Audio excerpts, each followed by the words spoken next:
আপোনালোকৰ টিভি চেনেলবিলাকৰ কাৰণে সেইটো নিউজ সৰু, ইটো নিউজ ডাঙৰ। গতিকে আমাৰ ভিডিঅ' ভাইৰেল কৰা লোকসকলৰ মানসিকতা। যোৱাকালি অসমীয়া ভাষাক আমি চৰকাৰৰ পৰা এটা অভূতপূৰ্ব স্বীকৃতি দিয়া হৈছে যে আজিৰ পৰা ট্ৰেন্সফাৰ অৰ্ডাৰ, নটিফিকেশ্যন, এই গোটেইবিলাক ক'ত ওলাব? অসমীয়াত ওলাব।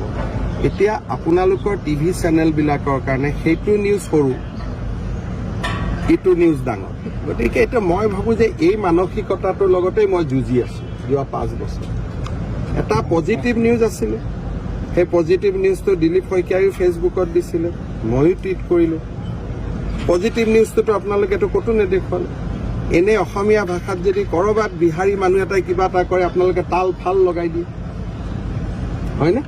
ক'ৰবাত যদি বঙালী মানুহ এজনে কিবা এটা শব্দ কয় আপোনালোকে এনেকৈ গগনভেদী আক্ৰমণ কৰে যেন এনেকুৱা লাগে যেন আপোনালোক একেবাৰে অসমীয়া প্ৰেমী।